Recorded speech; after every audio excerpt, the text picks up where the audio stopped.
Great. Okay, so this is the May meeting of the SB85 Environmentally Triggered Disease Commission.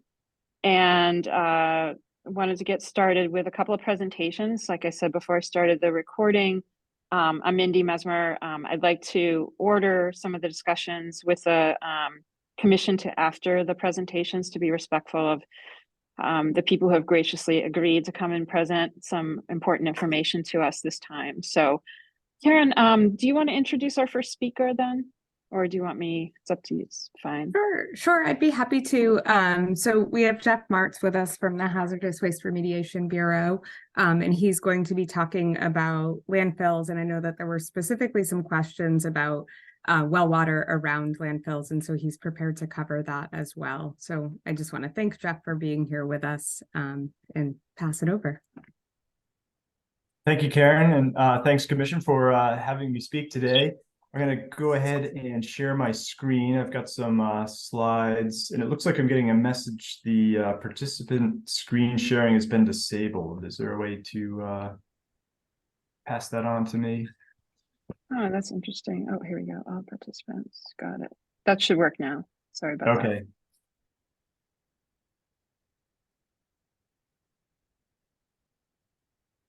Let's see, is everybody seeing my screen? It's got a slide with the state. Okay, great. Thanks, everyone. So again, my name is Jeff Martz. I'm the administrator of the Hazardous Waste Remediation Bureau, and I'm also a hydrogeologist by training and practice. And I'm going to give you an overview of how we manage contaminated hazardous waste sites in New Hampshire with an emphasis on landfills. And of course, get into a little bit about how we protect groundwater in relation to all of our sites that we're working on.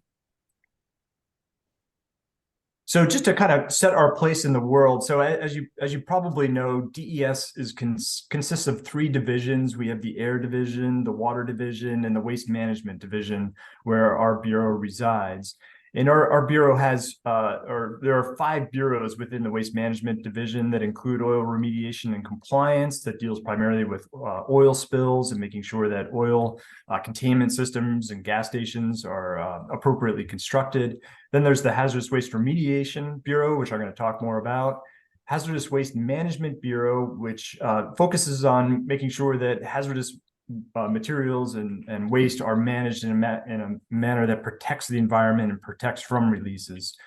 Then we also have the Solid Waste Management Bureau, which deals with all manners of solid waste. And we work closely with them from the standpoint of protecting groundwater and providing hydrogeologic expertise to the Solid Waste Management Bureau. And last but not least, we have the MTBE Remediation Bureau, which investigates and remediates MTBE, as well as conducts a host of other important activities, including drinking water well sampling, drinking water infrastructure, and administering the PFAS response program. So drilling down into what the Hazardous Waste Remediation Bureau does, we have oversight of site investigations and remediation at hazardous waste contaminated sites across the state. And these can broadly be thought of in 3 different categories. We have what we call state lead sites, which are fall under state regulations. And then we have Superfund sites, which are managed in coordination with the US EPA and are subject to federal regulations. And then we have former defense sites, which are managed through a coordination between US EPA, Department of Defense, and DES. Our bureau consists of about 24 positions, and most of us are hydrogeologists or environmental engineers. So drilling down into the different types of sites. So we have about 800 state-led sites, which consist of about 600 state hazardous waste sites and about 180 closed landfills. Many of those are unlined, or most of those are unlined. And then we have 6 active lined solid waste landfills. In our Superfund program, we have 22 sites, 8 of which are fund lead sites where funding comes primarily from US EPA and NHDES. We have 11 potentially responsible party sites where the funding for remedial work and investigation work comes from a responsible party. Then we have 1 combination fund lead and PRP site. We have 1 delisted site in the state, which is the Londonderry Town Garage. And one site that doesn't quite fall into any categories, which is proposed for listing, is the Mohawk Tannery site down in Nashua. In our Department of Defense world, we have 6 sites, which includes the Pease Trade Port, but the Pease Trade Port consists of over 100 individual release sites that are under investigation or various phases of remediation. We also have the Space Force over in New Boston. It also includes Corel up in Hanover. And then there's also 25 formerly used defense sites. And these can include everything from little radar setups on like the top of Mount Washington and even Revolutionary War training fields. So it really spans the full gamut of anything that was ever used by the Department of Defense. So switching gears a little bit, I'm going to talk about contaminated site management in general. And there's 5 phases that we think of in the management of a contaminated site. And the first one is discovery. And discovery can take sort of 2 tracks. We can have cases where you have an emergency situation like a tanker rollover where AFFF might be applied, and it really requires some level of emergency response and initial response action to stabilize a site. But the other pathway to discovery includes the discovery of sites through either property transfer or maybe a well is sampled and contamination is discovered, and an old site where an old release could have occurred 5 years ago, 10 years ago, even 20 or 30 years ago. And it gets into our program through either due diligence work when somebody transfers the property, or like I said, through sampling of a water supply well that discovers contamination, and it's ultimately traced back to some sort of release. So I'm going to focus mainly on the last 3 phases: the site investigation phase, the remediation phase, and then the long-term groundwater management zone, how we manage sites for the long term, because this is what we spend the bulk of our time in the Hazardous Waste Remediation Bureau on. So the purpose of a site investigation is to evaluate the source, nature, location, and full extent of contamination. Where were the contaminants released? Where have they migrated to, and where are they going? So this includes an evaluation of the fate and transport mechanism. You know, do we have a discrete spill that occurred through a floor drain and through the bottom of a building into sand and gravel that's working its way into bedrock? Or do we have an air release site that has deposited contaminants over a broad area? So it's important to understand that, because ultimately your remedy often depends on a keen understanding of how these materials are moving through our environment. Another important aspect is to identify receptors and potential receptors. So one of the most important receptors is drinking water. So people with water supply wells that may be adjacent or proximal to a release site. So it's important that they're identified and steps are taken to characterize whether or not their water supply well has been impacted by the release of contamination. And then as part of a site investigation, DES looks for further evaluation of whether additional investigation is needed, or if we are in a place where we know enough about the site to move on to remedial action, and or a decision for no further action. And one thing I should point out is that DES isn't necessarily doing the bulk of these investigations. It's up to the responsible party, under the way our rules are set up, to hire qualified consultants to do this work. So we require licensed professional engineers or professional geologists to do most aspects of this type of work. So in cases where we have responsible parties, they hire the consultants go out, do the investigation, submit reports to DES. So the purpose of remediation is to provide for the protection of human health in the environment. So once we've investigated a site, we move on to this remediation phase, where ideally we can remove or treat the source of contamination. If we can't remove or treat the source of contamination, the next goal is to contain the contamination source to limit the impacts to groundwater, surface water, and soil to the extent feasible. And another goal is to restore soil and groundwater quality. And oftentimes there's contaminated groundwater that can't be cleaned up within a reasonable time frame. So this we have a mechanism in New Hampshire called a groundwater management zone, and contaminated groundwater at contamination sites is contained within a groundwater management zone. I'm going to dive into that in a little more detail in the next slide.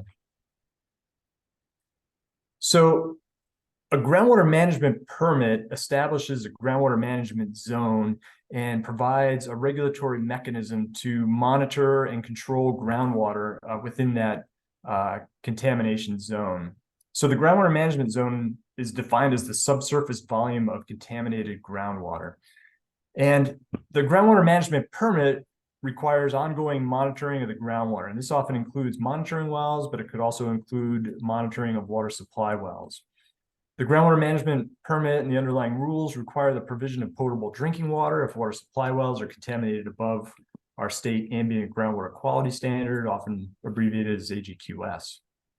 And the groundwater management permit controls the use of groundwater. And this is most commonly done through the recordation of a notice on a property deed. So if you were to go purchase a property and go through a title search, if that property was part of a groundwater management zone, you would be alerted through the deed review process.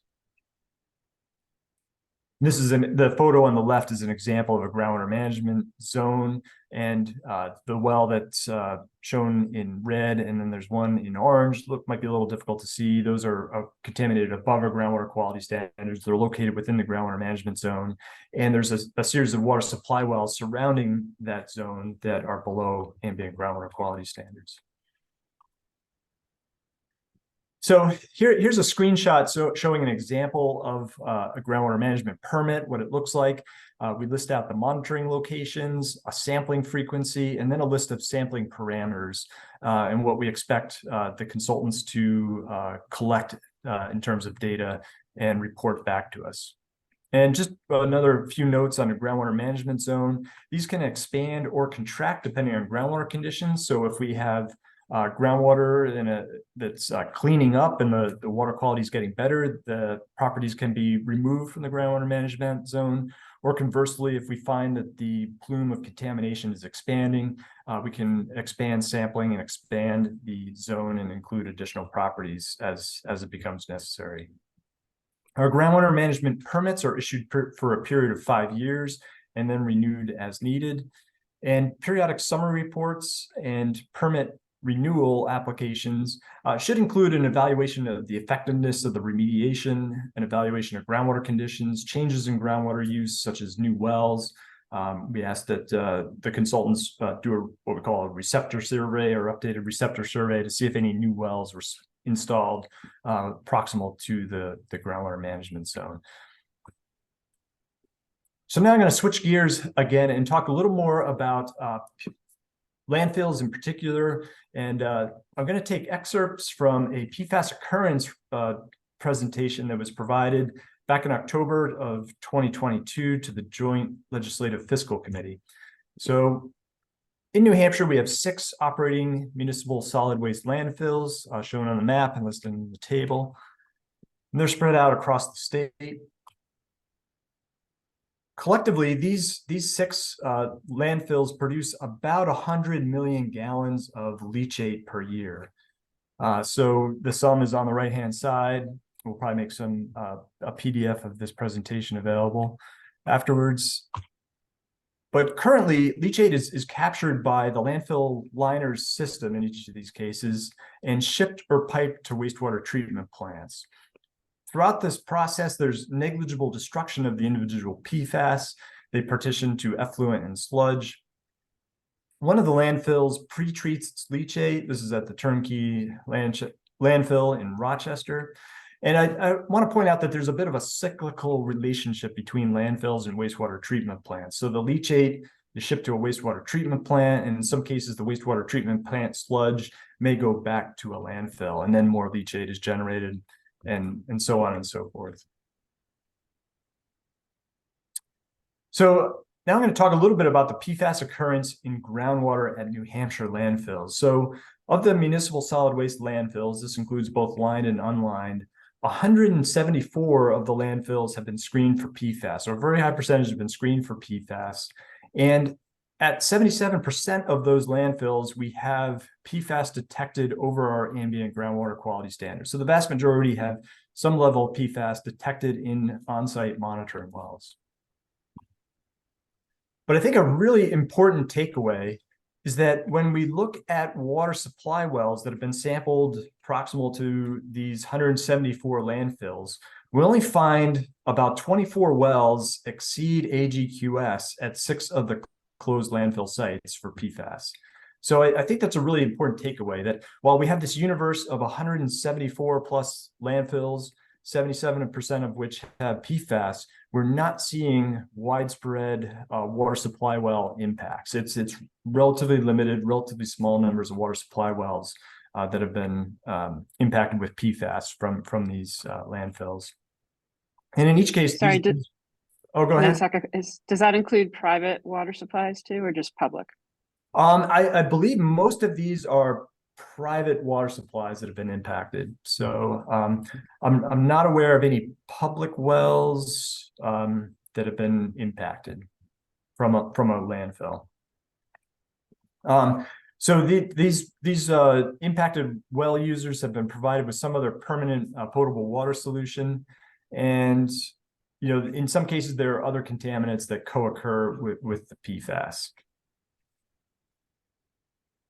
So with that, I think I'll turn it back over. We could either do questions now, or if you want to go back to Anthony.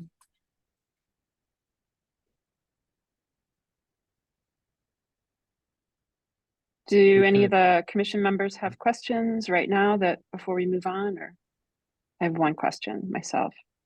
Senator, no. No. Okay. You said that Waste Management in Rochester sends their leachate somewhere. I know they were previously sending it to Lowell. What happened now? What's happening now with that leachate? Yeah, I don't know the specifics on where that leachate goes. I just know that they pre-treat it. It's possible that it's piped to the wastewater treatment system nearby, but I can't speak to it. I can answer that a little bit for you, Mindy. So the turnkey leachate, they're generating a couple different cells of leachate. There's one cell of the landfill that actually is treated through an RO system before it's discharged to the Rochester wastewater plant. The reason why it's treated with an RO system is because that Rochester wastewater plant uses UV technology to disinfect the effluent before it gets to the surface water. And there's an SVOC present in that leachate that is blinding that UV treatment. So the Rochester wastewater plant said, if you're going to discharge this leachate from this specific cell to us, you have to treat it before it comes to us. And they're successful with that now, that the effluent can be treated with that UV technology. The rest of that leachate, which is the majority of the leachate coming from that landfill, as you noted, was historically managed at the Lowell wastewater treatment facility. And I think a few years ago, if some of you remember, there were some articles in the paper that brought up the attention to that. The Lowell wastewater plant said, we don't want this leachate anymore. And that leachate started being jockeyed around the region. There are a couple wastewater plants in New Hampshire that take it, but the out-of-state generator now is down in New Jersey, or a wastewater facility, sorry, not generator. So there is a portion, I'm not sure the exact volume, that is being shipped all the way down to New Jersey for that treatment. But there are conversations with a couple of these wastewater plants locally that maybe they could take more if they obviously don't exceed their NIPD permits from taking that leachate. That's a major concern for wastewater plants when they're receiving leachate, is that their effluent doesn't get impacted and cause a NIPD's violation. So they have to be very careful on that. And then also the turnkey leachate can be pretty caustic. And talking to the Lowell wastewater facility operators, it sounds like there's some gasket deterioration at the wastewater facility that leachate can cause. But it's being kind of moved around a little bit more right now. I don't know if it has a permanent home at this time. So follow-up question, is the RO treatment on that portion successful in removing the PFAS from the wastewater? I don't think anybody's actually tested that for that specific compound at this point. I know that they are treating for that SVOC and meeting those standards. So at this time, I don't think the Rochester plant is testing until their NIPD permit will probably require that. And that is all coming down the pipeline. Okay. And then just one more follow-up, I'm sorry. The rest of the landfills, the leachate goes scattered around to wastewater treatment plants around the state. Is that true? So, well, you have Berlin, which is directly piped to the Berlin wastewater facility. North Conway is trucked to the North Conway wastewater facility. Nashua is directly piped into the collection system at the Nashua wastewater facility. Bethlehem is trucked to a couple facilities, whether it's Franklin or Concord, or I think those are the only two right now. Turnkey goes to, like I said just a minute ago, and then what was the other landfill? Berlin, North Conway. Oh, Lebanon. Lebanon is directly piped into the collection system and goes right to the Lebanon wastewater plant. So there are a few of these line landfills that have direct piping to the collection system, the sewer collection system, and a couple are, which is the two commercial and North Conway, they are trucking that leachate. Okay. And none of that leachate is now being treated for PFAS. Nope. But we do have some, there are SRF money that is out right now for applicants that are looking to research into leachate treatment. So currently North Conway has applied for that. They are winning that. It's a 100% forgivable loan, but they're going to be looking into different technologies that could be able to treat the leachate as it gets to the plant before it hits headworks and is further processed through the plant. So we are looking into those types of systems. I think the question comes in, should it be treated at the landfill or should it be treated at the wastewater plant? Who should be responsible for that? But at least this money's out there to at least look at the different technologies and see, can something be successful for this media, since it is so dirty or it is more complicated or more complex, and obviously needs to have a little bit more robust treatment to it than might be just granulated. Like if you put a granulated activated carbon on it, it most likely will get clogged up and not be a successful treatment in a second. system. Yeah. Yeah, unfortunately. Any other questions? Sorry, I dominated the question and answer for that. Good questions. I have a question. So well, first up, I have two. The Tolan landfill, where is the leachate? They're doing a pumping of that landfill. Where is the leachate going in that particular landfill? In Dover? That's a pump and treat remediation system at the Tolan Road one. It's Oh, not the an active one. Superfund site there? Yeah. But it's not being treated. It's pumped out, but it's not being treated, correct?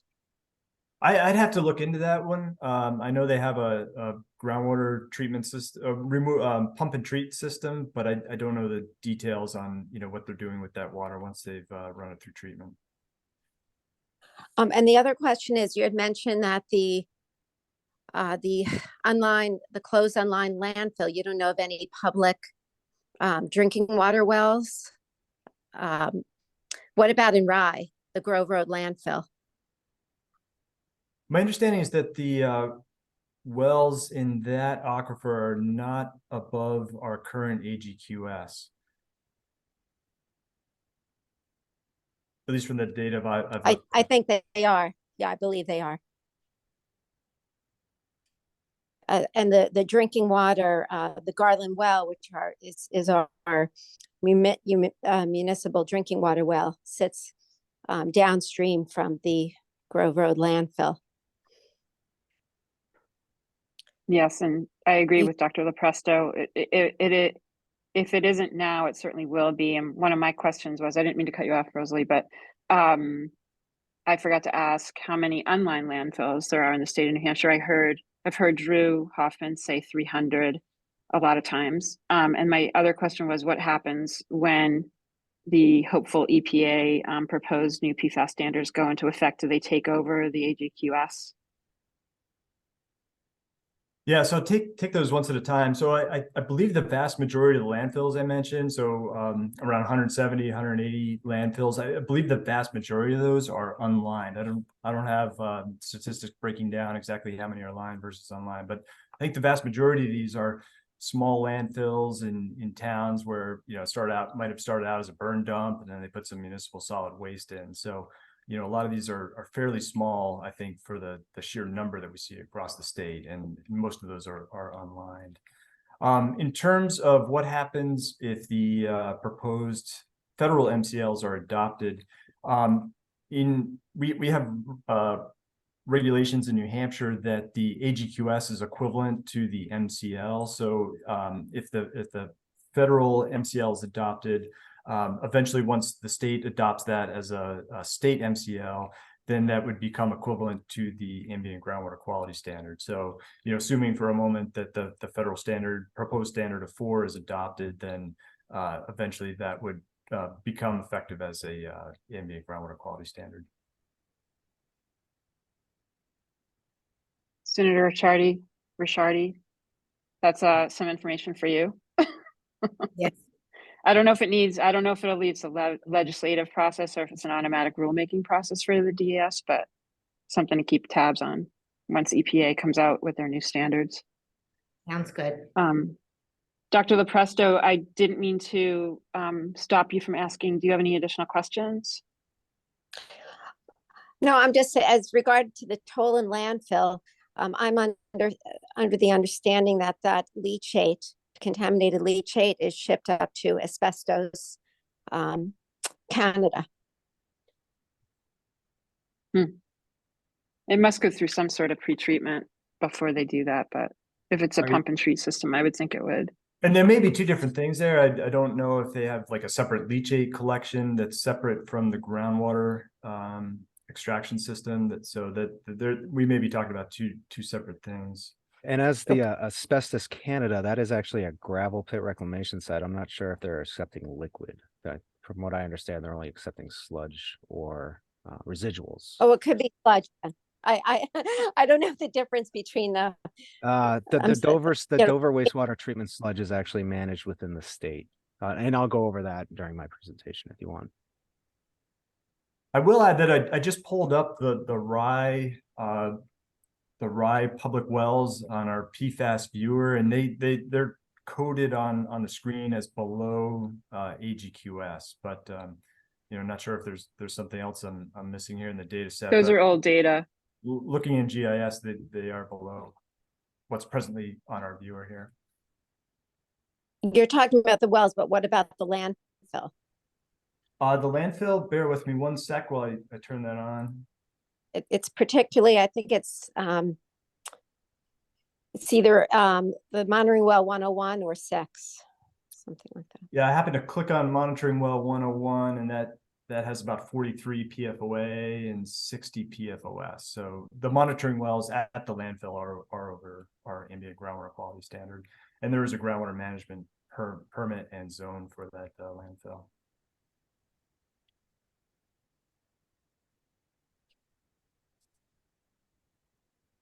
Okay, any other questions, comments? Nope. Welcome, Dr. Timmons. So why don't we move on to Mr. Druin's presentation, and any other questions we can also handle as they come up at the end, if you have any other questions.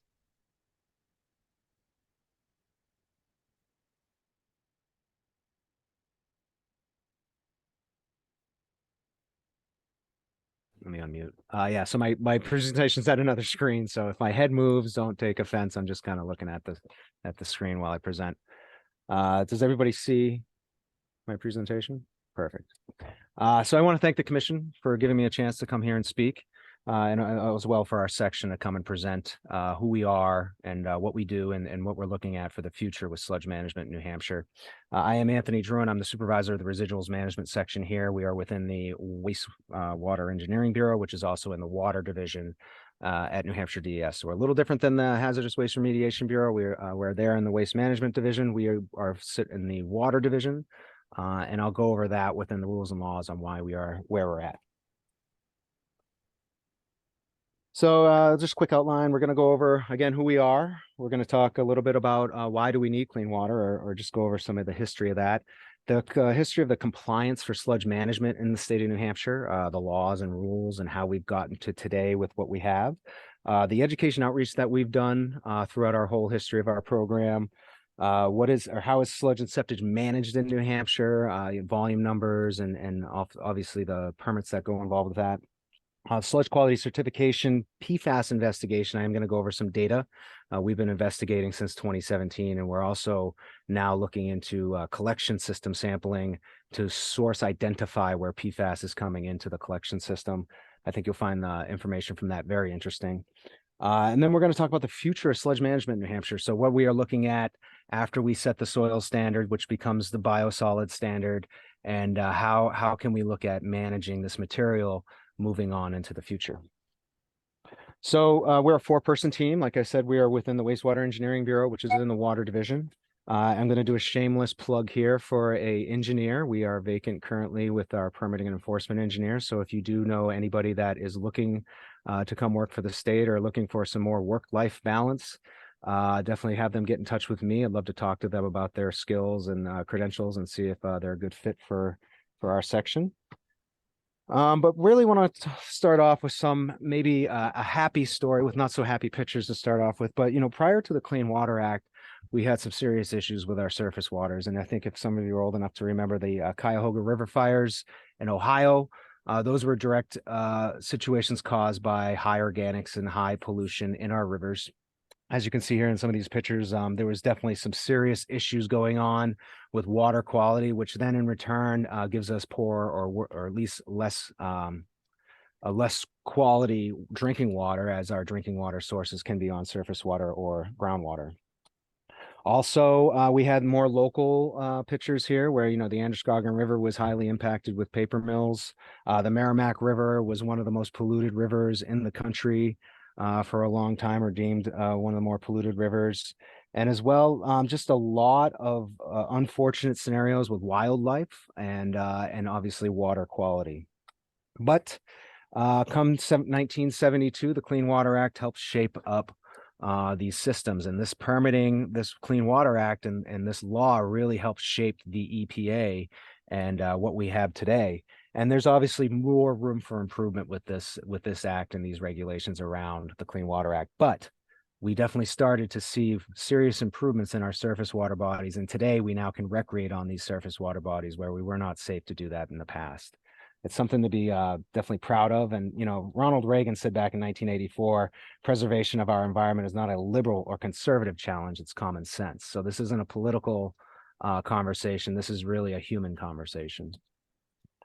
The applicable laws and rules for residual management in New Hampshire, we have obviously the Clean Water Act, as I've been talking about, but in New Hampshire for the state laws, RSA 45A is our Water Pollution and Waste Disposal Act.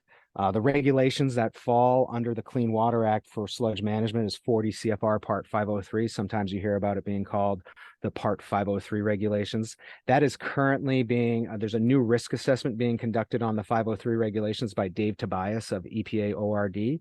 They're looking at over 700 different compounds in this risk assessment, PFAS being part of that, and really looking at how they're going to shape and revise these rules for the future. So pretty exciting time for biosolid management. This EPA is now really putting a lot of attention on these rules and how we can improve the management of our sludge in the country. For land application, the rules that we have 2 rule sets that my section has oversight of. ENVWQ 800 is our sludge management rules, which we'll really talk about today.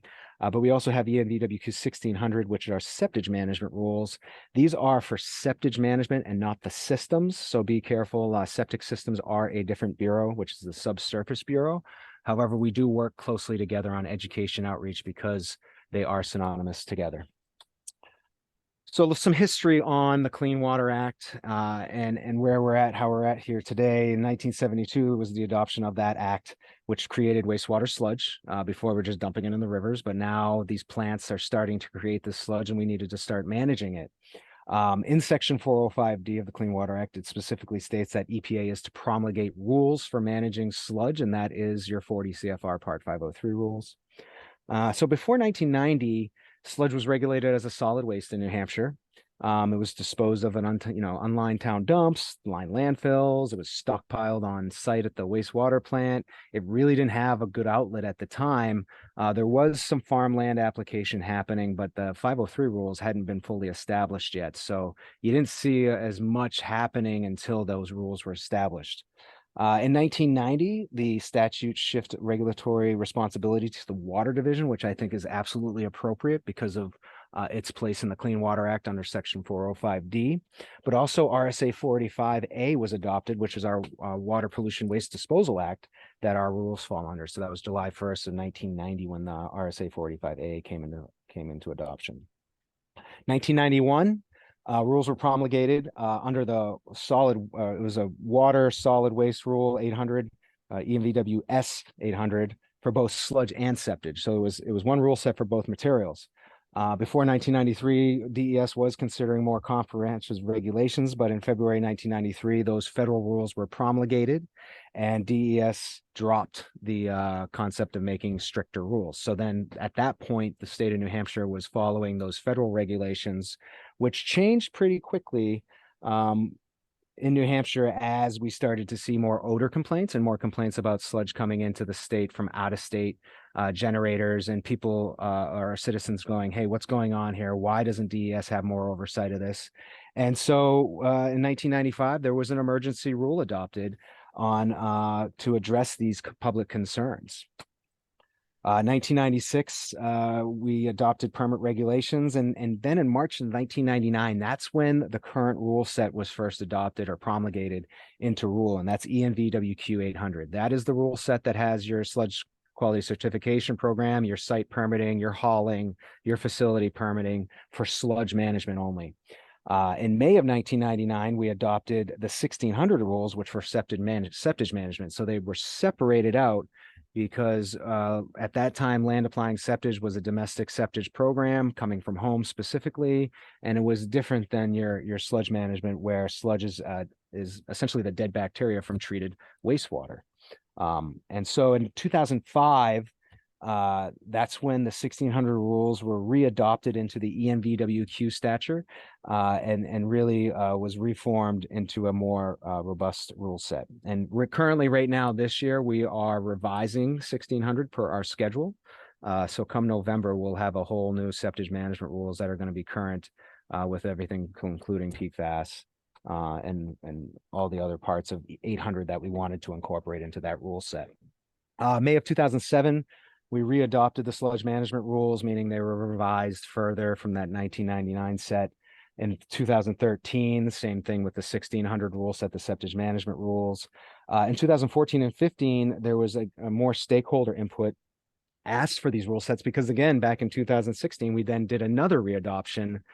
So further more revisions on the program to further help protect human health and the environment.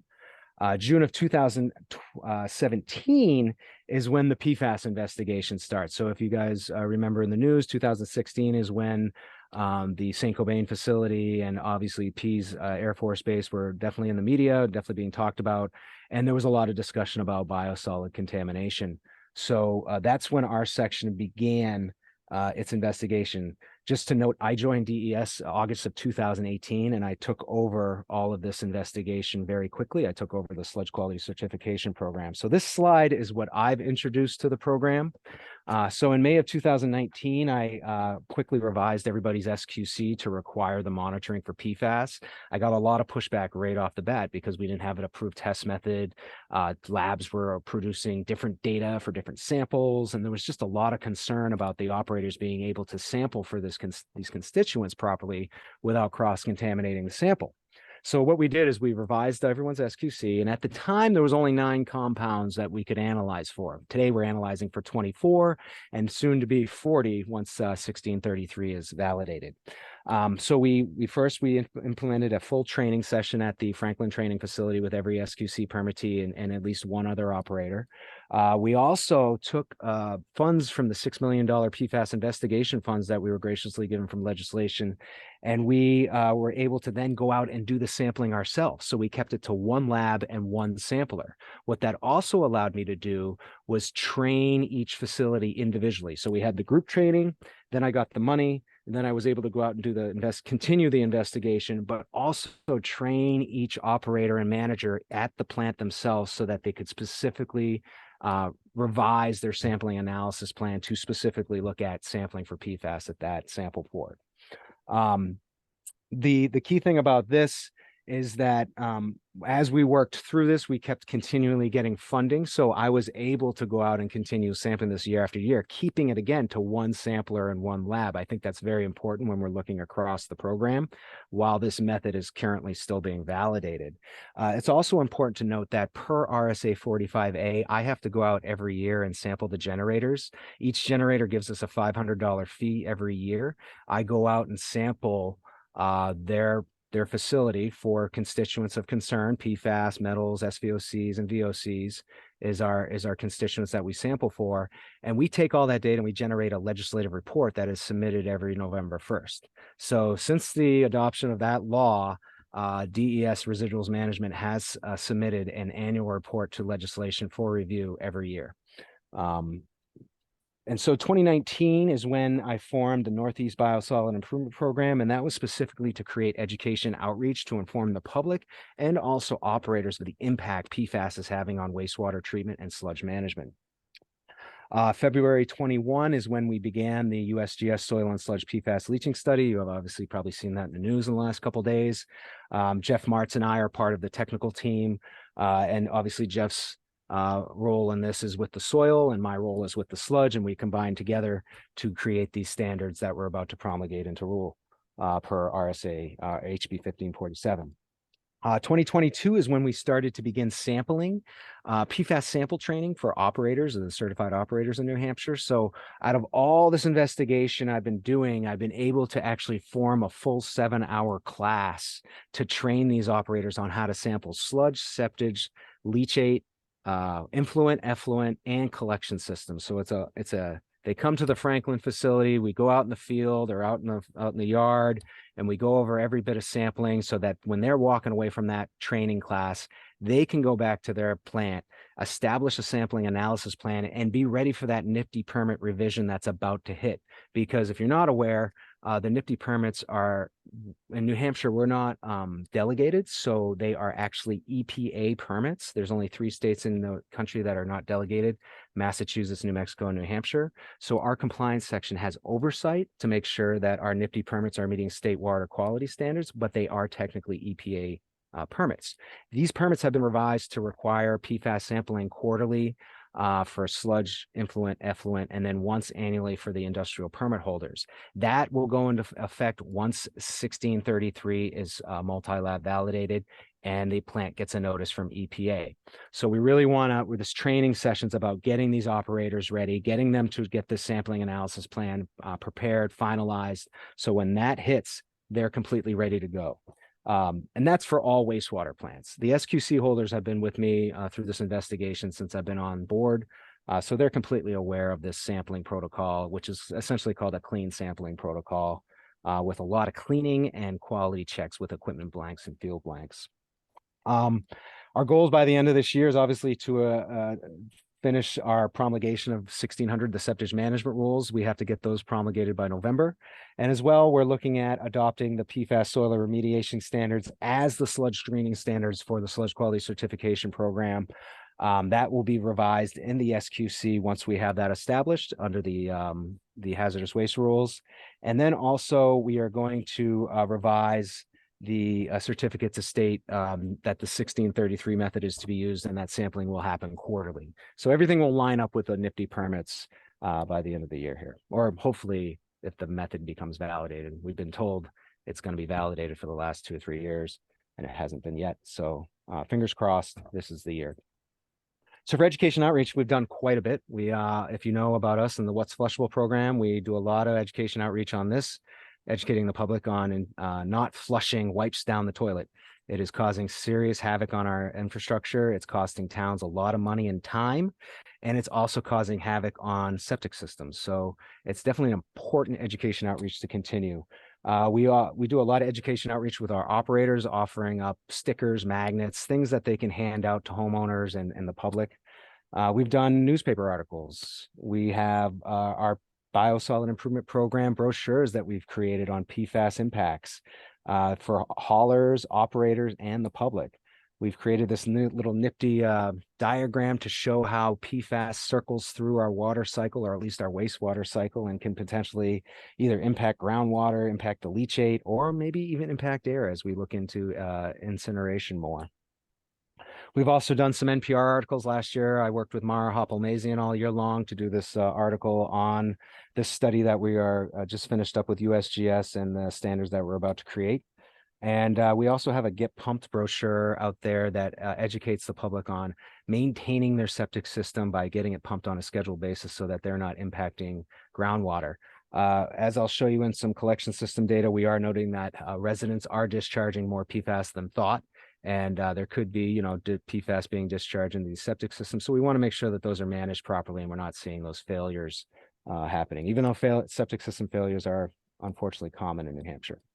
We have Septic Sam. He gets to go around during Septic Smart Week, educating the public about the importance of septic management or septic system management. We have a fun time with him, getting him all over the state during Septic Smart Week. We do a nice little social media campaign. So for how we manage sludge and septage in New Hampshire, we have kind of a basic framework where we're regulating the hauling, the quality, the land application, the facilities that are treating either sludge or septage through composting or lagoons for septage, which involves record keeping and a lot of reporting to us. We also have an inspector who goes out and inspects all our hauling vehicles, all our septage hauling vehicles, all our land application, and all our facilities on an annual basis. So for just to note the different materials that are in our programs, under the 800 rules, you have drinking water treatment residuals, because you can recycle what is called hydrosolids. That comes from a drinking water facility, and I'll show you the PFAS data on that. Short paper fiber that comes from a wastewater treatment process at the paper mill, or wastewater treatment sludge, which can be turned into biosolids if treated properly. For septage, we're regulating the septage coming out of a septic tank, grease interceptors, portable toilets, or marine sanitation devices. You can only land apply domestic septage that comes from a house, a home, a residence. And you can only bring domestic septage to a septage lagoon in New Hampshire. So we are definitely keeping our eye on that and educating the haulers on what is the difference, because it's kind of a vague definition with EPA, but it's only household activities. So even if you're a school that is doing janitorial activities, buying chemicals that are industrial treated, that is actually considered industrial waste, even though the school only has a bathroom and a kitchen. It is not household activities. So the difference between sludge and biosolids in New Hampshire, I think sometimes people like to use the word biosolids all the time, but in New Hampshire, we actually define them differently under RSA 485A. So sludge is not treated. There is no significant testing. There's no certification, and is typically landfilled or incinerated. And biosolids are treated. We test for over 170 analytes per the Sludge Quality Certification Program. It is beneficially utilized, meaning that it is fertilizing a crop for that crop demand, as long as it does not pose a significant risk to human health and the environment, and is certified under that Sludge Quality Certification Program, and has annual reporting that is submitted to our section.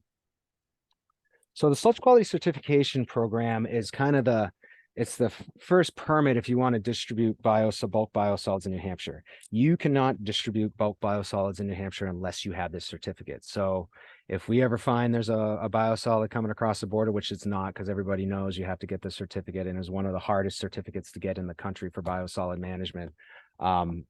So in that regard, the bag products right now do not need an SQC, but we will be changing that in the future. It is extremely small volume, and in fact, I don't even think you see Milorganite being sold at Home Depot or Walmart anymore. But we will be changing that into the next rule revision. However, for bulk biosolids, we need basic information. We need the industrial pretreatment information. We need the quantity. We also want to know, how are they treating it for pathogen reduction and vector attraction reduction? That is the basic component of the 503 rules beyond the chemical quality standards. The pathogen reduction is so important for biosolid management. So there are two processes, PSRP, which is process to significantly reduce pathogens. That's your Class B biosolids. You cannot land apply Class B biosolids in New Hampshire unless you have a site permit. Process to further reduce pathogens is Class A biosolids. You do not need a site permit. However, we do track where that goes, and you still cannot land apply a Class A material over 200 pounds of nitrogen per acre. But you still also have to have a crop. You need to have a soil test to show what you are growing at that field and that you are fertilizing to meet that specific nutrient demand. You just can't go lather it on the way you want. Short paper fiber is also in the program. So we want to know in the paper making process every single chemical they're using in the paper making process, so we can review that to see if there's any concerns. Drinking water residuals, again, those are regulated. We do not allow drinking water residuals to be directly land applied on the ground in New Hampshire. We only require it to be blended with soils, and that the arsenic concentration never exceeds 11 parts per million. That will change as well in our next rule revision when we look at arsenic more closely. And then the history and current quality data. So we want to see 2 sample periods 6 months apart of all the constituents at least with that application. And we may even go out and do our own testing to prove that, make sure that that is what we're seeing in the application. So we have annual testing that's required based on volume and frequency. The generator has to do the sampling. I also go out and do the sampling every year. So we have kind of a dual sampling program going on. The record keeping they have to keep for at least 5 years at their facility. That's per the federal standards. The annual reporting to DES is due the last business day of each in January of each year. And the SQC renews every 5 years. It's not a continuous permit. Some of our permit programs here, like a waste derived certification program, that doesn't have an expiration. This permit does, so they have to go through a renewal with us every 5 years. So the definition of beneficial use is utilization of nutrients and organic matter from biosolids for the agronomic need, as long as it does not pose a significant threat to human health and the environment. Beneficial use applies to agricultural, forest, and land application management practices. That is the definition from RSA 485A.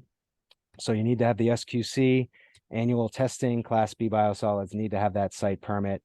And we are sampling for over 170 constituents now, which includes PFAS. Here's some pictures of some land app that's happened in the past. And you have, all the way from old landfill closures to gravel pit reclamations to standard agricultural practices. So some standard numbers, this comes from 2018.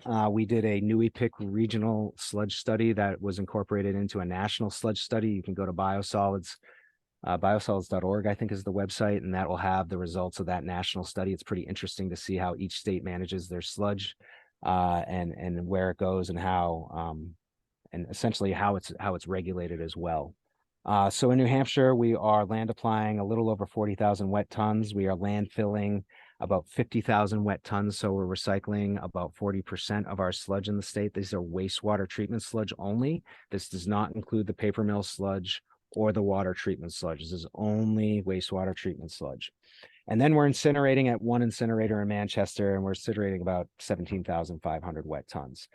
We are managing over 100 million gallons of septage annually in the state. That is managed at our wastewater treatment facilities or our septage facility lagoons, which are in action of being closed down at this time through my section. So we are pushing to have all septage managed at wastewater treatment facilities, and we're working on getting our wastewater treatment facilities to increase that septage holding capacity so that they can handle this loading. The numbers for septic systems in the state ranges from 75 to 85% of the state is on a septic system. So more septage is generated than actual wastewater into the collection system. We have 6 operating line landfills, like Jeff was stating, where we're generating about 100 million gallons of leachate annually, where about 80 million gallons is managed in state. And that 20 million gallons, this comes from 2018, that was the 20 million gallons that was going to Lowell at that time. So a portion of this is now going to New Jersey, and then some of it has been managed in the state. So I want to get into the PFAS talk now, which I'm sure everybody's interested in. What I'm first going to show you is collection system data before we get into sludge data, because I think there's an important message here. What you're looking at first is a residential community in New Hampshire. This is Sunapee. Sunapee has some pretty high sludge numbers compared to the other sludges in my program. And the Sunapee sludge is sent to the Merrimack composting facility to be composted into that Class A compost they make. Just to note, the Merrimack compost, about 90% of it is land applied out of the state of New Hampshire down in Massachusetts. 10% is really only land applied in New Hampshire. But in vice versa, there's a lot of sludge that is landfilled from Massachusetts in New Hampshire. The sludge management doesn't have really state borders because of the interstate commerce law, so it's really a regional problem that we face. What you're seeing here, though, is top assay. So this is not your terminal compound analysis. This is when they take the sample, they oxidize it, and then they reanalyze it. So you see pre-treatment and post-treatment. Pre-treatment is when they analyze the sample for PFAS, and then they oxidize the sample, analyze it again. That's your post-treatment. So essentially what you're seeing here is when we go out to the collection system, when we do a standard terminal compound analysis, we don't see anything. because it's all locked up in precursor. These are all residential samples. These are all coming from residential systems, or at least a community, a manhole that is representing strictly houses or senior citizen living communities. This was eye-opening to me, where we initially thought residents maybe weren't the issue, but as we see in some literature review right now, toilet paper might be a problem for wastewater, and we're going to look into that further this year with that $2 million we're about to receive, hopefully. I have a experiment in the back of my head I'm going to be putting on paper to look at different toilet papers in the state of New Hampshire and to see if we do have a problem with that material. But what you're seeing here is that there's a common signature we're seeing in residential wastewater, and you can get concentrations summing up to 600 parts per trillion. The next slide you're going to see is a different community in New Hampshire, which actually has that landfill leachate going to the wastewater treatment plant, and then the wastewater treatment plant sludge going to the landfill. This is North Conway.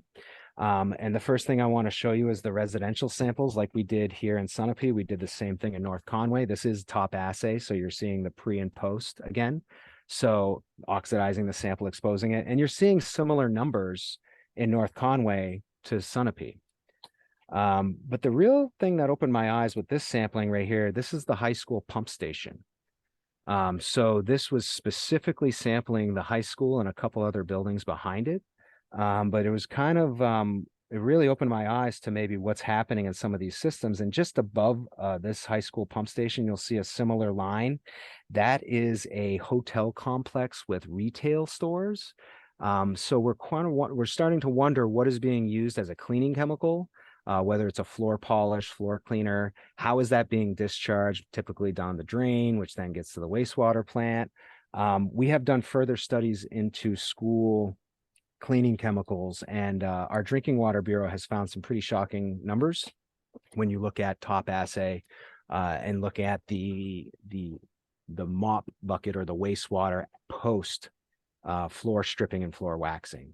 What we're seeing is that the floor stripper and wax is pulling up old PFAS from the floor, but also the new PFAS that is present in that chemical. So are we seeing a potential janitorial issue here? Potentially. One thing Drinking Water Groundwater noted is that there are rural schools in New Hampshire that have groundwater issues, and the question is now, are septic systems of these schools potentially a problem? And I think that needs to be looked into further. I'm not saying it is, I'm just saying it needs to be looked into further. What you'll see here, this is leachate. So this is the North Conway leachate, not much farther off from the high school pump station, but you'll see that the top assay is actually very similar. And I'm wondering if maybe while the leachate's passing through the landfill, is it oxidizing? Is something happening there so that you are transforming those precursors into the terminal compound prior to the wastewater treatment plant? And just below the leachate, as you see that commercial, that's your Home Depot and Walmart pump station. Yep, that was a pump station. So we went to this pump station right outside the parking lot. This was specifically 3 box stores. So a similar concentration to the schools and the hotels. Again, curious if the cleaning chemicals are the problem there. We need to look further into this. Here is the wastewater influent and effluent. So when a wastewater plant is currently to sample the influent using terminal compound analysis, they won't see anything, but if they do top assay, they'll find it. In the effluent, you'll actually see there isn't much of a difference. In the beginning, before we started doing top assay, we were noting that influent didn't have anything and the effluent had it. So everyone's going, oh, wastewater plants are the generators of PFAS. They're not. They are the victim. Sludge is the victim. It is being contaminated with this compound as it conveys through the collection system and through the wastewater treatment system at the plant. So as it's being discharged by the residents, us, through our makeup, through our lotions, through our soaps, through our detergents, through our toilet paper potentially, and our own fecal matter and urine, it travels, and obviously industry as well. It travels to the collection system, gets to the wastewater plant. That oxidation at the wastewater plant, that's your treatment. That's what's cleaving these precursors into their terminal compounds, and why we're not seeing too much of a difference there between pre and post. So let's get into the sludge numbers, the biosolids that we land apply in New Hampshire. You'll see on the left, there's PFOS, PFOA, PFNA, PFHXS. Those are our compounds we're regulating for drinking water, groundwater. On the bottom is our concentrations. Those are in parts per billion. These are our Class A generators that are land applying in the state of New Hampshire right now. As you'll see, PFOS is the highest. concentration. It is the most detected compound in sludge, about 85%. And it doesn't exceed 7 parts per billion at this time. We are seeing this decrease over time. You'll see some graphs shortly that kind of show that decrease. But you'll see PFOA, the highest there is about 4.5, 4.6. And if you know about the background study or the current study in New Hampshire, we are finding concentrations similar to here, and the average is about 1. So it's definitely something we're looking at for the biosolid program. Class B doesn't exceed 5 or doesn't exceed 6 parts per billion for PFOS. That's about 5.5. And PFOA doesn't even reach 1 part per billion for the Class B program. These are anaerobically digested sludges, which is a digestion treatment without oxygen. So I'm curious on the precursor concentrations in that material. This is short paper fiber, sorry. Notice the scale on the bottom doesn't exceed 1.8 parts per billion. Our paper mills have some pretty good procurement programs. When I first started training them, I told them, you really need to talk to your procurement team. You really need to talk to your source that you're taking in, whether it's a recycled feedstock or your dry lap from China or the pulp mill from a local source, and really start asking them, are you testing for PFAS? Are you keeping this in consideration? And Monadnock's actually been doing a really good job. This is the only time I've ever had a hit for Monadnock was last year, and it was 0.4 parts per billion for PFOS, and then the rest didn't have any detections. The Cascade paper mill is the more contaminated material out of this at 1.7 parts per billion for PFOS. This is drinking water residuals. So the scale again is like paper fiber, where it goes down, doesn't exceed 2 parts per billion. And we don't really see much at all in the drinking water residuals. And again, this is blended to make a topsoil, a manufactured topsoil. I'm going to talk and show you some historical data on the sludges that were used for the USGS soil and sludge leaching study. So this is the RMI, RMF, wood ash stabilized Class A biosolids. This material is only utilized in agriculture. It is not utilized on ball fields or any public land. It is not an EQ material. There is a difference there. And so you can see the concentrations are decreasing, a little bump in 21 for PFNA. But not exceeding 10 parts per billion there. It's about 6.2 parts per billion for PFOS last year. I think that was the number on top of my head. Here's Merrimack's compost, some wiggle room going on there. The person who sampled before me in 2017 and 2018, I noticed a couple things that they were doing that I questioned if it was cross-contaminating the sample. And then 2019 on is me doing the sampling with the quality checks.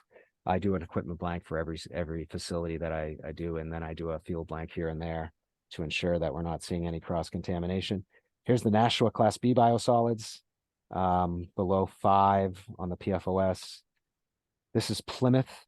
This is lime stabilized, again, below 5 on the PFOS.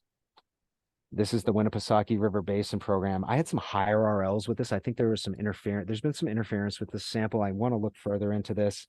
As you might know, the Winnipesaukee River Basin program represents 10 towns around the Winnipesaukee Lake that all discharge the treatment facility, which is anaerobically digested.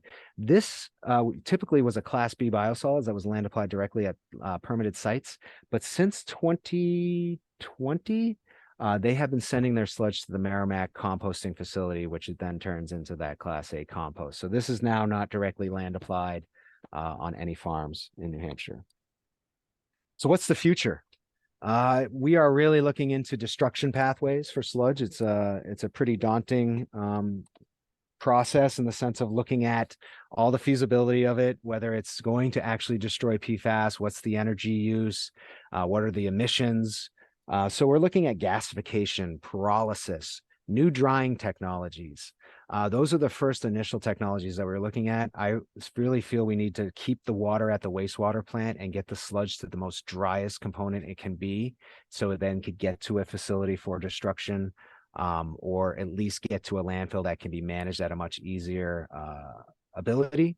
When sludge is wet, like it is typically, it's about 25% solids. You need to mix it with a bulking waste like wood in order to keep it stable enough to be able to sit in that landfill and not create a sludge slide.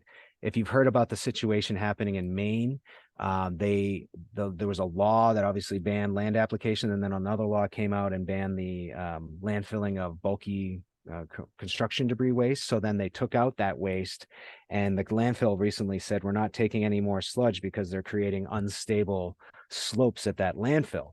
That has now created an emergency stockpile order at the Hawk Ridge compost facility, which goes until August. Initially, they found an outlet in New Brunswick for all the sludge in Maine. That quickly shut off in 2 weeks. And now they're talking about railing all that sludge from the Hawk Ridge facility down south or over to Pennsylvania.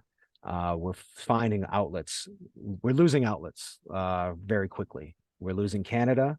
We're losing outlets in the south. Farmers are now starting to say, don't bring that sludge to my farm. The landfills don't have the capacity. So we really, really need to address how are we going to work with this material in the future. And I think funding from legislation will be a great help for us to look further into this and conduct some research projects on what technology is going to be best. Jeff and I came across the technology recently that we're pretty excited about. We want to look further into. This is called electrocoagulation. This seems to be too good to be true. That's why we're really questioning it right now. And we're looking at different research papers, and we're very interested to see how could this technology not only treat wastewater and sludge, but also work at cleaning out our lagoon systems in the state, treating leachate and any other dirty media that would need to have that PFAS destroyed. I mean, this technology goes into treating emerging contaminants, endocrine disruptors, pathogens. It's a really robust system, and doesn't seem to be too energy consumptive. There are metal plates that are used into this process, which I'm curious about raw material availability in the future and the cost of the operation of that raw material.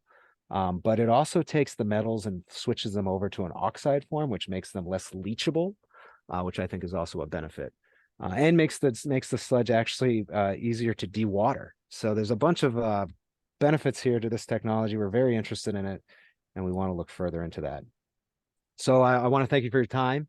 Hopefully I was able to educate you on our program some more. And this is a trailer in the DOT parking lot, which I think is very appropriate for this talk, where this is all our responsibility. We all need to come together and really figure this issue out and be able to move forward into the future with protecting human health and the environment further. Great, thank you so much. I have one question before we get into the questions, because you mentioned a few times the recent press around the 100 samples that were collected across the state. I'm not sure if everyone on the commission is familiar with that study. So could you just give a little thumbnail sketch of that and how that is informing the agency on the biosludge and other things? Yeah, I'm going to let Jeff speak of phase 1 of the study, because that is definitely a more hazardous waste soil standard component of the study. So Jeff, maybe you want to take that away on the currents. Yeah, so we began working with the USGS back in 2019 because we recognized with the adoption of new lower standards for drinking water and ambient groundwater quality standards for PFAS, that eventually we're going to need protective standards for soil that are protective of groundwater resources. But at the time, there was no information really on New Hampshire specific soils or what the occurrence was in New Hampshire. So we had to, we decided to partner with the USGS to obtain those data that would inform the development of soil standards. So task 1 of that study was to collect samples from around the state in relatively isolated places that we wouldn't expect to find PFAS from a release. So those are the results of the data that we're now looking at as we work on the soil remediation standards. Okay, so those, for those who don't know, it was reported in a couple of press outlets yesterday and the day before. We had a presentation during another commission. I think Senator Ricciardi's on that commission as well, from USGS, where they showed the map of the sampling points. So 100 samples were collected across the state. Concentrations range from about 1 part per billion of total PFAS up through over 10 or something like that, or 20, I think it was. So I just wanted the commission to be aware of what they're referring to as we're discussing this. So any questions from any of the commission members on any of this, either of the presentations? Yes, Senator Ricciardi. Oh, thank you. Well, first of all, to both of you, thank you very much. I'm very impressed with your presentation, your knowledge, and the additional things that you're working on. But when I've been at the seminar for water a few months back, there was a lot of talk and a presentation and slides about these so-called flushable wipes and the devastating damage. And I was just trying to figure out what we could do legislatively to, I know, without even putting it out there, if we ban it, that's that's not going to happen here. But what I wonder if we could make, besides the great education you're doing, if we could somehow have the companies, I mean, they're not flushable. You're saying it's flushable and it's not flushable. That's false advertising. No, thank you so much for that. So last year we actually had a legislative study commission on this, and Ray Gordon from the department here and Wade Pelham from my section were part of that study commission to educate legislation on this impact. Initially, the law that, or the law that was proposed was to get these generators of these wipes to label the product properly right in the front that says these are not flushable. That got shut down in the study commission form, but at the end of the study commission, it was deemed that this definitely is a problem that needs to be addressed. From what I understand, I think it's moving towards the federal legislative body, but in New Hampshire, if we were able to have some more restrictions on the labeling, I think that would help educate the public right when they buy it. This does not belong in the toilet. Get yourself a little trash can next to your toilet if you want to use these, and treat it as solid waste as it is.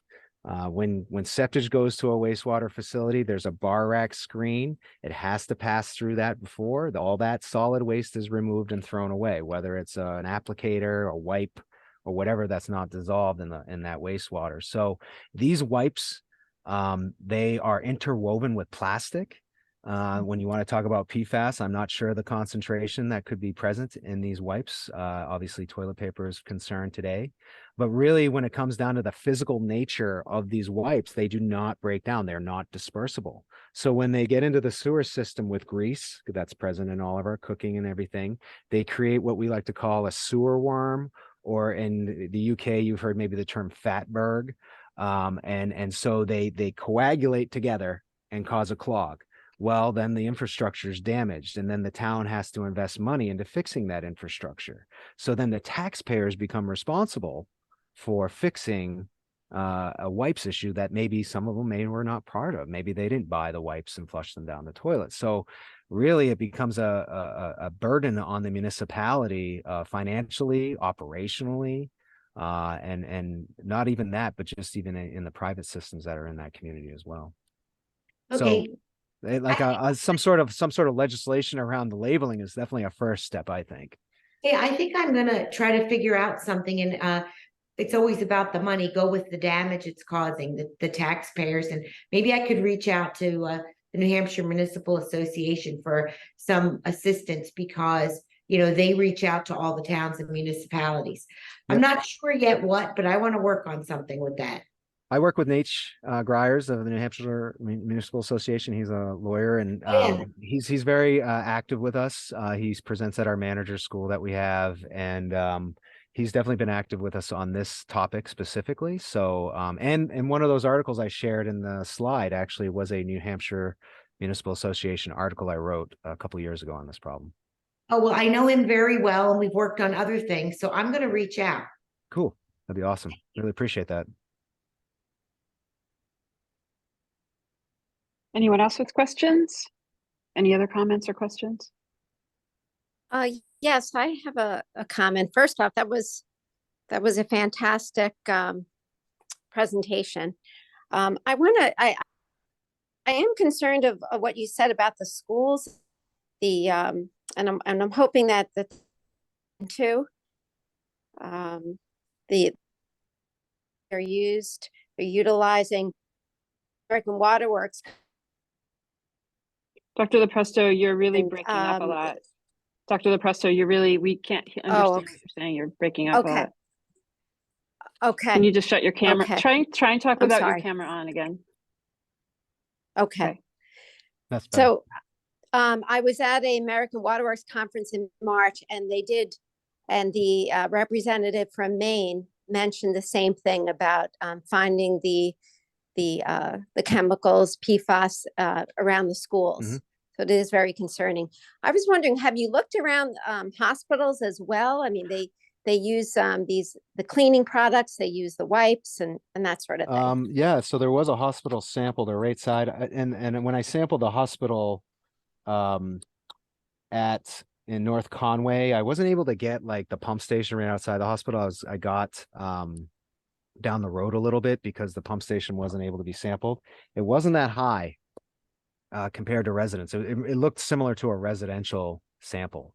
But that's that one hospital in North Conway. And then we also sampled outside the hospital here in Concord at another manhole. We don't like to specifically point out one thing when we do a manhole or a pump station that's representing an area.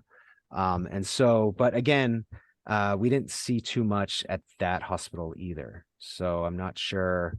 I was surprised by that. I thought I would have seen higher numbers, but again, with PFAS and wastewater and sludge, I think you got to go in with a blind eye and just what you get is what you get. Thank you very much. No problem. The cleaning chemicals, though, we should be investigating that further to see what substitutes are out there. What could a school use beyond that? Or the Drinking Water Bureau, Groundwater Bureau, they're also reaching out to cleaning companies that potentially could be discharging that wastewater to a septic system and informing them that they need to be taking those tanks that are present in their vans and discharge that at a wastewater facility so that we're not seeing a direct impact to groundwater, that it at least is going through the wastewater treatment process for disposal.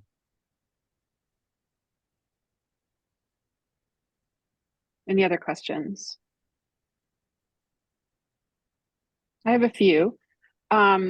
So one of the concerns I have is that manufacturers are being able to say that they're phasing out PFAS and PFOA and the legacy compounds, yet the precursors, as you mentioned, are still transforming at some point in the process to these endpoints, the same endpoints that we know are problematic. And with the widespread detection of PFAS in the soil samples that we saw in that USGS study, how do we go about and I know I was a little concerned about some of the things you said about different treatment technologies and whether or not they were actually because of the process that the precursors may not be transforming, so whatever ultimately happens to those products in the end, they still may transform along along that path.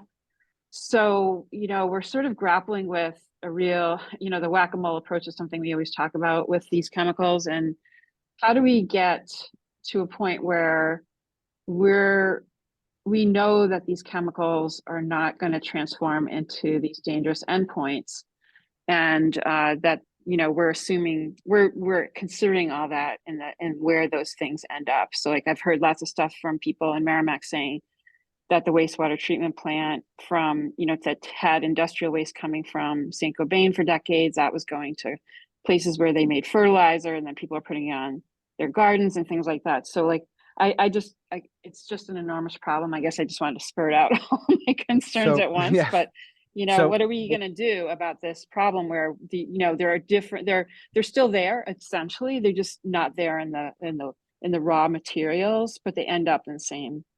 So I think the one thing we need to understand is that there are over 4,000 versions of this compound. So the 1633 method is a 40 compound list. We can get a list up to 70 compounds. So the understanding of this chemistry in our environment is still very little, and how this chemistry is used in commerce in our products that we buy, whether the product is made in the United States or made in a different country. When we look at what we're regulating, I would probably divert the question down to our toxicologists on what compounds we're looking at in the sense of establishing MCLs for. But when we look at the treatment technologies, we definitely need to look at the different treatment technologies and how they are transforming those compounds further. I think the main concern we need to focus on without getting too far in the weeds is what are the compounds we're regulating today? What are the compounds that we have deemed to be having a regulatory number for water and soil and maybe even air and surface water. So at this point, when we look at the sludge that's being recycled or landfilled, we do these analyses, but top assay is actually a really hard analysis to do on a solid matrix like sludge right now. So you wouldn't really get accurate results. Getting it done on a wastewater, a raw wastewater sample, I'm able to get some pretty good numbers. The QA/QC is not the best. Some compounds fall out of that criteria. So we got to take it with a grain of salt. Essentially, PFPEA is a compound that we see a lot in wastewater, but has been tricking analysts to think it's PFPEA, and it might actually be a fatty acid. So again, we have to take some of this data lightly, but also take it seriously. And in regards to like what direction do we move towards? But the majority of your question, I think, is not necessarily a regulatory question, but more a legislative question on how do we control the use of this material in our commerce. And DES, our job is to create regulation, rules, and standards, and it's legislation's job to create the laws. And with that, if we're going to start talking about banning or controlling the use of these compounds, it really comes into the hands, I think, of our legislative body. We'll create the standards that will protect human health and the environment in these systems. But if we want to talk about reducing how these materials are used in our world, we really need to talk about how people are buying them and how they're getting access to them. So they can go to Walmart, they can go to the dollar store, they can go to Hannaford, Shaw's, Market Basket, buy these products off the shelf, utilize them in their home and be discharging PFAS, just as I showed you in those residential samples. Or it's in their makeup, it's in their lotion, it's in their shampoo, could be in their clothes detergent. It could be present coming out of them because, as we know, PFAS is found in over 450 species on the world, and humans are definitely one of the more further impacted species, unfortunately. Can you sort of go back to the soil sampling that was done and how, I don't believe from what I heard that any of those samples were targeting specific known sources of sludge or any of that, it wasn't in some of these land spreading applications, but has the agency, you must have, I know in the past I've seen looked at really targeted sampling of sludge spreading operations and how that I think those samples actually are a better case scenario because they avoided all those sources that we know about or expect or suspect. When we look at with our investigation, we have focused on the sludge that is utilized. We haven't gone out to the sites yet to sample them. I think when we get into that conversation of going to these farms, we need to include Department of Ag. Because these farms didn't specifically just take biosolids, they also received pesticide, they received the manure from the cows, they could have received compost from other generators, and any other source of PFAS that could be part of an agricultural product.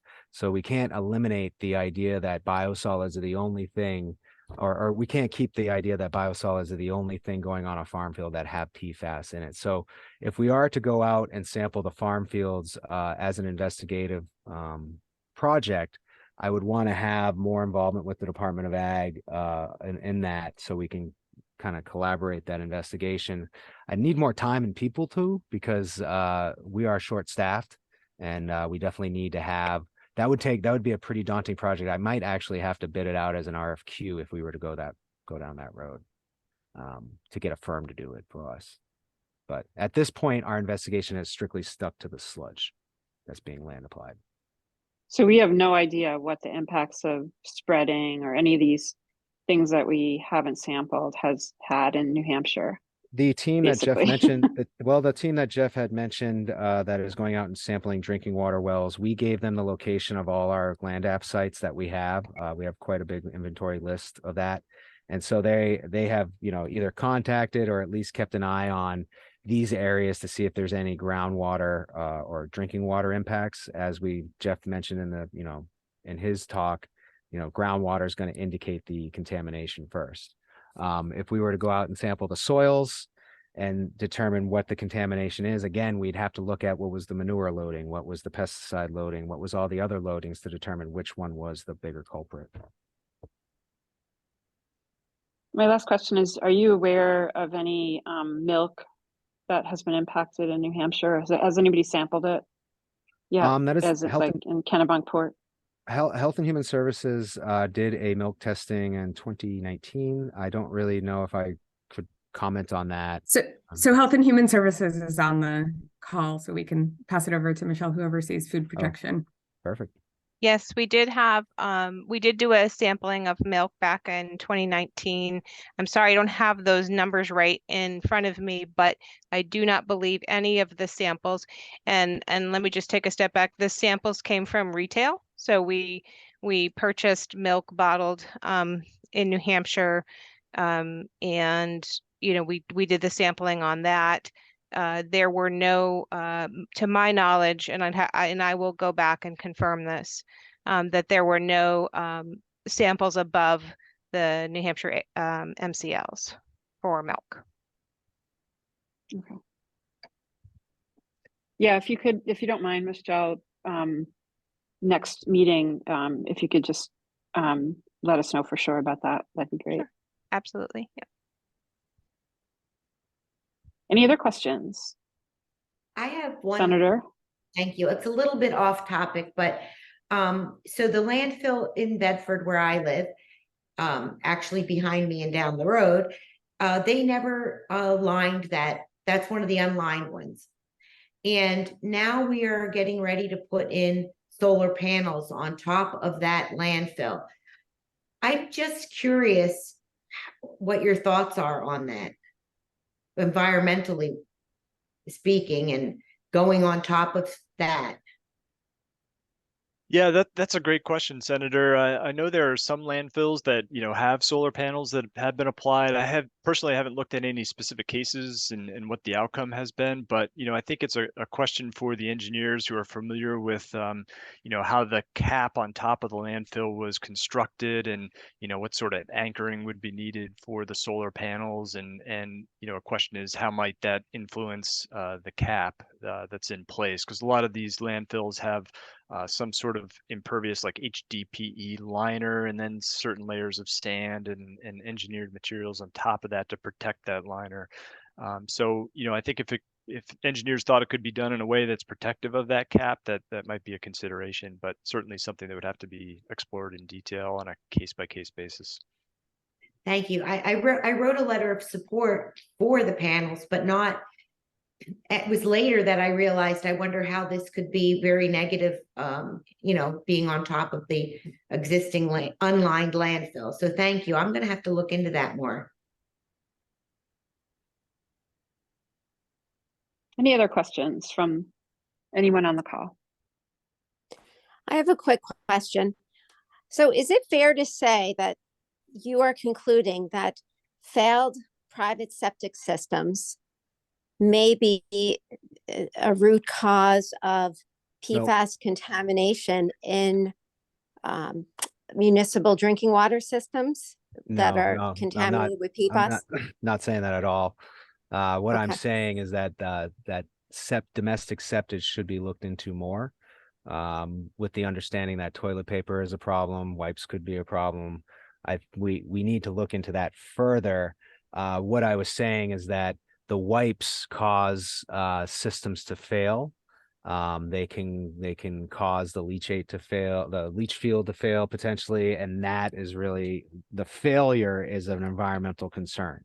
Having wastewater get to the surface of the ground or discharge in an unsafe manner to groundwater is the concern. Not necessarily a PFAS conversation, but just in general septic system management. So what I was saying is that Get Pump program is educating the public of New Hampshire that you have a septic system and you need to manage it. You need to get on a regular routine basis with your local septic hauler, understand that what you're putting into that system could have a bigger impact than back where you lived in Boston, because we do have quite a bit of people moving up from the city, and we find that maybe they don't even know they have a septic system until the thing fails.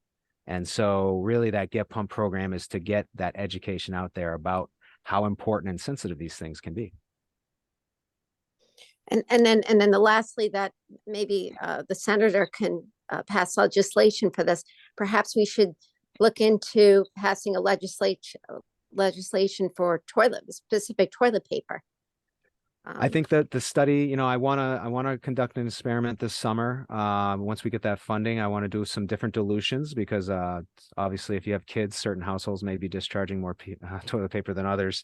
But in regards to just, we probably should look into that further before we go down the road of talking legislation. We want to make sure that what people are utilizing in New Hampshire actually does have an impact. If not, the literature is suggesting that, but we don't have any data today. And as a scientist, I don't like to move forward unless we have data.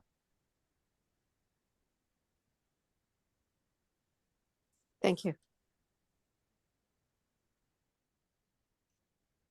Okay, unless there's other questions or comments for our presenters, I want to thank them for joining us. That was really great in-depth presentations. Any other last questions before we let them release them from their and we just have a few things to tie up at the end. Okay, great. Thank you so much. Oh, Thanks for having us. good. Yeah, definitely. Thanks a lot. All right. Talk to you guys soon. Take care. So the last meeting, between the last meeting and this state has signed that memorandum of agreement between the two agencies so they can share and work together. And that was forwarded out to people in the commission, and just wanted to give an opportunity to anyone to ask questions of the agencies if they have them on that agreement. Would it be helpful if we just kind of run through a few quick points Go for about it? Yes. Okay, I'm happy to, and I would invite Michelle to jump in as well. So I think we've said this in past meetings, but we utilized a new template that was put out by Department of Administrative Services. And I know in terms of semantics, you know, we've heard the terms memorandum of agreement, memorandum of understanding. The template does have the language memorandum of understanding, but we've been assured by the AG's office that they're essentially the same, and what's important is sort of the meat of the document. I know that we had talked before about the fact that there was a lapse between our last MOU and this one, but we just want to assure everyone that that has not inhibited our ability to work together across agencies and to work collaborative. As all of you can see in the reports that we submit every 6 months, we work together quite often on different projects. So this new one, it's not retroactive because we didn't really see a need for that. Instead, we thought it was more important to go forward 5 years so that we will have this in place for the next 5 years through it's effective May 9th, the date that it was signed by the Commissioner of DES, and the Division Director for Public Health had signed it a few days prior to that, and it's effective through June 30th of 2028. It's largely consistent in substance with the prior MOU, but it does include some additional language about sharing expertise around data utilization and design of projects using data, and also sharing of expertise about the limitation of data and assuring that both agencies will, really when data is put out, document the sort of conclusions that can be drawn in the limitations of the analysis. And it's really memorializing an agreement a continued commitment for our agencies to work together. And so I don't know if Michelle wants to add anything. If I might have missed something. Nope, I think you covered that very well. Thanks, Karen. Yeah, you're welcome. We're happy to answer questions that people might have about it, but we're happy to have this in place. I guess the only other thing I'll just note is that the Department of Administrative Services, as Karen noted, the difference between an MOA and an MOU, the Department of Administrative Services has what's called the Manual of Procedures, and it specifically identifies that the format and the term memorandum of understanding for state agencies, moving forward. So outline the sort of format, if you will, of how state agencies will develop these, working documents. So that's sort of the basis of why we changed from what's called an MOA to an MOU. But essentially that doesn't change anything from the prior agreement though, right? Right, as Karen mentioned, in Exhibit A, the terms and conditions of the MOU are outlined, and they're largely the same except for the points that Karen kind of mentioned that are for brought into this new MOU. Great. All right. Any other questions about that? I don't see any. Okay, thank you. I'm about to get kicked out of here. What was I gonna say? Any other reports in? I don't know if Peg, you want to say anything about the education subcommittee. I do think at the beginning, Senator Shardy and I were talking about the need to start talking about legislative stuff.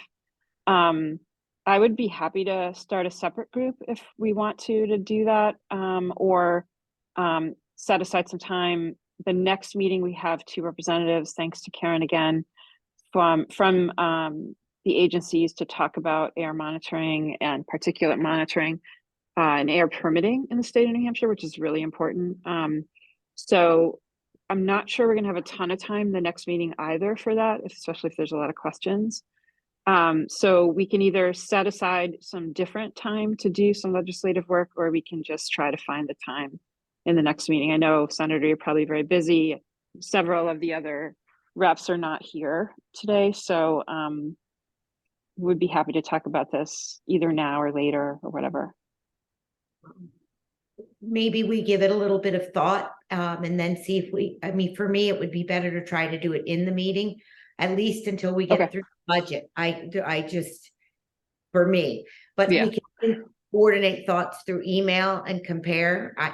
I'm just throwing that out there as a way to get started.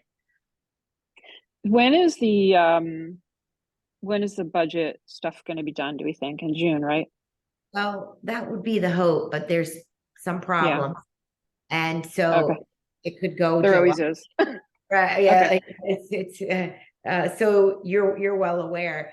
So I don't know. I think if we could do it at our meeting, even if it's the one after, because at least I know I have this my calendar. Yeah.